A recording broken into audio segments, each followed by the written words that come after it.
Laurent Jacobelli, bonjour. Bonjour. Sébastien Lecornu affronte aujourd'hui sa 5e et 6e motion de censure sur le budget. Motion de censure qui ont été déposées par les Insoumis et par le Rassemblement national. Le budget devrait quand même passer. Ce sera donc mission accomplie pour Sébastien Lecornu. Il a réussi l'impossible, ça veut dire qu'il a été bon ? Non, ça veut dire qu'il a été roublard. Roublard au point d'acheter les socialistes, roublard au point d'endormir les républicains, qui tous d'ailleurs rêvent qu'il n'y ait pas de dissolution pour garder leur siège. Mais il aura été extrêmement inefficace pour les Français. Je rappelle que ce budget, c'est 20 milliards d'impôts et taxes supplémentaires, 38 milliards de dépenses publiques en plus. C'est le budget de l'échec de M. Lecornu. Vous pensez que ça veut dire aussi que Sébastien Lecornu, finalement, il est là pour durer, il est là jusqu'à la fin du quinquennat d'Emmanuel Macron ? Écoutez, nous verrons bien. En tout cas, nous ne lui laisserons pas de répit, parce que c'est un mauvais budget qui est nuisible pour les classes populaires et les classes moyennes, qui est terrible pour les entreprises. 8 milliards d'impôts supplémentaires sur les entreprises. Bref, au moment où la France a besoin de relance, elle a besoin de relancer son activité économique, où les Français ont besoin de pouvoir d'achat supplémentaire, c'est le pire des budgets. On sait que dans les jours qui viennent, Sébastien Lecornu va recevoir notamment l'ensemble des présidents de groupes à l'Assemblée nationale et au Sénat, à l'exception de la France insoumise et du Rassemblement national. Pourquoi ne pas être constructif ? La France, elle peut se permettre d'être encore à l'arrêt pendant 14 mois, ça ne vous gêne pas ? Bien sûr que ça nous gêne, et ça nous gêne que le Premier ministre imagine qu'il y ait des oppositions qu'il ne faille pas consulter. Vous aimeriez être invité, là ? Mais nous répondons toujours présents, mais le problème, c'est que ce Premier ministre s'agrippe à une minorité qui ne veut pas laisser sa place. Et son intérêt à lui personnel, et non pas l'intérêt de la France, est de négliger le principal parti français et le principal parti d'opposition, qui est le Rassemblement national. On a tout compris quand on a dit ça. On a compris qu'il était là pour s'accrocher à son poste comme une moule à son rocher et non pas pour sauver la France. Sur la table, dans les mois qui viennent, il y a des textes qui peuvent obtenir un consensus. L'actualisation de la loi de programmation militaire, j'imagine que le Rassemblement national est plutôt pour. Nous verrons bien s'il continue dans cette idéologie européiste à vouloir une Europe de la défense, c'est-à-dire que la France subventionne finalement l'industrie de l'armement d'autres pays ou les armées d'autres pays, il nous trouvera sur son chemin. En revanche, si c'est pour donner les moyens à nos armées, à nos militaires, nous serons évidemment de la partie. Il y a des mesures aussi sur l'agriculture, il y a un texte de loi sur la décentralisation. Ah, ça bricole beaucoup, mais... Vous dites quoi, c'est nul ? Ou autant, voilà, on peut avoir des consensus, autant jouer le jeu. On va être clair, la balance commerciale se détériore, la dette se détériore, la pression fiscale augmente, l'immigration explose, l'insécurité, pareil. Il y a un moment, il faut changer d'équipe, les Français veulent changer d'équipe. Il y a quelque chose d'indécent dans ce gouvernement qui prend en otage la démocratie et les Français pour son intérêt personnel et non pas pour l'intérêt général. Il faut que ça cesse, parce que d'abord, ça donne une mauvaise image de la politique et que ça abîme notre 5e République. Monsieur Lecornu se comporte plus en fossoyeur de la 5e République que comme son soutien. Lui qui se dit gaulliste devrait parfois se remettre en question.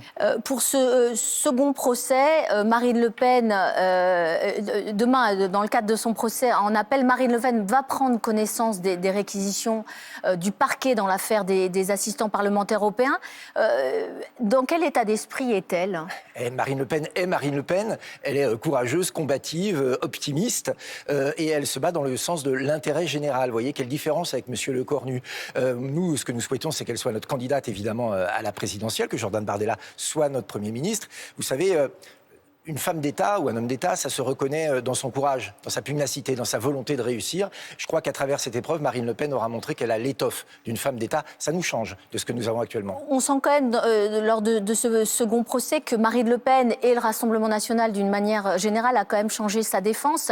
Elle dit désormais vouloir bien entendre qu'un délit a été commis.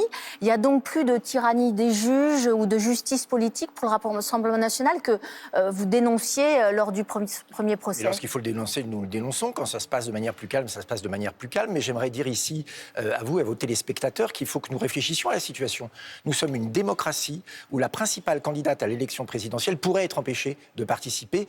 Je crois qu'il y a très peu de démocratie où ça se passe et que ça pose question quand même sur le calendrier de tout cela. Mais Marine Le Pen, je le dis, va défendre son point de vue et va combattre comme elle sait le faire pour, à la fin, j'en suis sûr, réussir. Moi, j'ai l'intime conviction qu'elle est évidemment innocente intéressante. Et une fois encore, son courage servira d'exemple à beaucoup. Est-ce que vous pensez qu'il y a encore un trou de souris? Je pense notamment à cette peine d'inéligibilité. Si elle est de l'ordre de 2 ans, ça veut dire qu'elle aura purgé sa peine, entre guillemets, d'ici à 2027.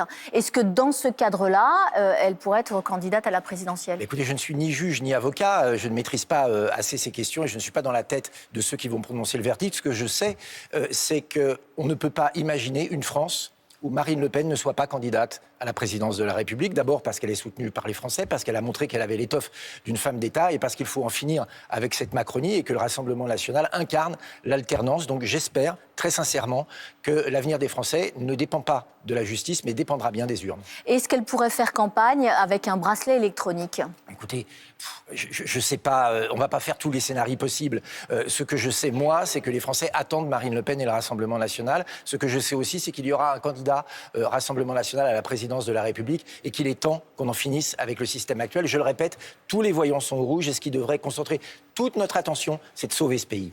À Minneapolis, les manifestants continuent de défiler ce week-end contre la police anti-immigration Donald Trump qui les traite d'insurgés et d'agitateurs. Est-ce que vous, d'abord, vous êtes choqué par les méthodes de la police ICE? On va être très clair, il y a eu 2 morts et 2 vies humaines enlevées. C'est toujours une très mauvaise nouvelle qui attire la compassion et c'est dans l'état d'esprit dans lequel je suis. Maintenant, je ne vais pas passer ma vie à parler de Minneapolis. Moi, si vous me parlez d'immigration, je vous dirais que nous avons battu tous les records d'immigration légale en France l'année dernière, avec M. Retailleau d'ailleurs comme ministre de l'Intérieur, que conséquemment, l'insécurité explose et qu'il est temps qu'on prenne des mesures fermes sur l'immigration en France. Et je ne voudrais pas qu'on fasse l'amalgame entre la politique américaine et la politique française. Oui, on peut lutter contre l'immigration illégale. Oui, on peut freiner l'immigration légale en respectant les règles de la République et des principes d'humanité. Donc vous souhaitez une forte répression qui peut permettre des expulsions, des sanctions, des actions ciblées? Non, mais est-ce que ça veut dire, j'en viens à ma question, qu'il faut une agence autonome,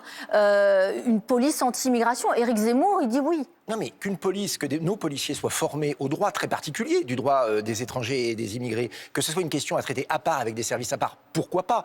Mais une fois encore, faire respecter la loi, ce n'est pas utiliser la violence. Ne laissez pas imaginer cela. La loi, elle est respectée. Quand vous faites un excès de vitesse, nous respectons la loi. Eh bien, quand quelqu'un se comporte mal sur le territoire national ou n'a pas le droit d'y être, il faut respecter la loi. Je vais vous dire. Mais en tout cas, vous ne voulez pas créer une nouvelle structure pour aller chercher les immigrés et les renvoyer hors du pays. Mais pourquoi pas? Il y a bien des structures liées à la police routière. La question n'est pas là. La question est de dire est-ce que nous allons demander aux Français ce qu'ils veulent pour l'immigration de leur pays? C'est pour ça que Marine Le Pen et Jordan Bardella veulent proposer un référendum constitutionnel qui nous permettra d'agir selon la volonté des Français. Donc vous dites pas non à une nouvelle structure, en fait? Mais bien sûr que non, mais ce qui ne veut pas dire que cette structure sera violente et commettra des impairs. Moi, j'ai confiance en la police de la nation, je les soutiens.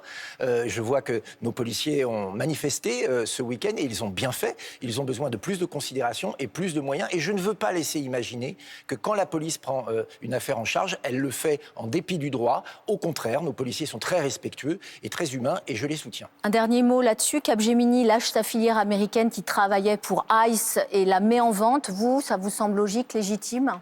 Capgemini fait bien ce qu'il veut. C'est une société privée, je n'ai pas interféré. Je suis plus gêné quand le gouvernement français laisse les États-Unis, à l'inverse, racheter une entreprise liée au monde de la défense en France, comme MB Aerospace. Et là, c'est beaucoup plus grave. C'est plutôt ça qui m'inquiète, plutôt que ce qui se passe aux États-Unis. Un mot des municipales aussi. Votre candidat à Paris, Thierry Mariani, est quasiment inaudible. Il ne recueille que 5% des suffrages dans les sondages. Il est totalement distancé, notamment par Sarah Knafo, qui, elle, est aux alentours de 11%. C'est une erreur de casting?